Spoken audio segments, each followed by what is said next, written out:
This is the thing. When I audit and review for my show, the Binge Factor, for my podcast show, when I audit and review people's podcasts and I'm looking through their feed and I'm listening and I'm picking episodes to pick, this is the number one thing I see that is going wrong with very successful podcasters out there. They aren't doing a great job of titling. Now, remember, we have a 2-title rule here. Okay. And I want to set that in because this is a Podetize Brandcasters rule, right? We have a 2-title rule. One, you want a certain title that's attractive to podcast listeners. And then you may want another one that serves the AI, serves the bot part of the process. So we try to accommodate both in the title. Sometimes they conflict with each other. In other words, if I put in my keywords, because we are not allowed to keyword cram based on AI's rules.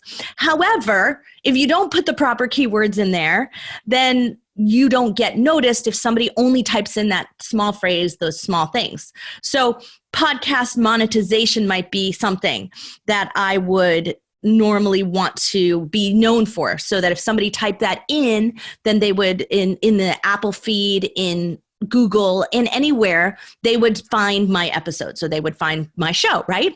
So we want to have those things going on there so that we can understand how that's working and that AI is driving people to it. They do very short phrases because we don't take a lot of time when we're typing into our podcast app, right? When we're searching for shows, we don't type in long, convoluted questions. We type in something simple.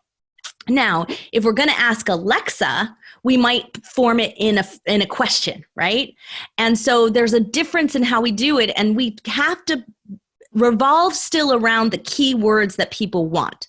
And so I look at that as 2 to 3 words that you want associated. You want to lump them together, make them right next to each other so it becomes a phrase. And that's going to be critical to our blog, critical to our searchability from an AI standpoint. It's not necessarily the most common thing that a listener is attracted to. So when you analyze your headlines from a good headline standpoint, from a journalist or from the standpoint of a editorial integrity, right? You may look at that and go, God, that should have been simpler. Like, that seems weird. So sometimes what we do is we put that phrase, colon, and then the real headline.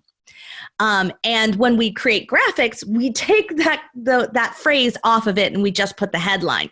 So we have the ability to utilize our headlines in 3 ways. One, we can utilize a portion of it on the graphic, which is always shortened because the graphic doesn't have a lot of room. We want to have the keywords somewhere because that's critical to the search engine that's finding us.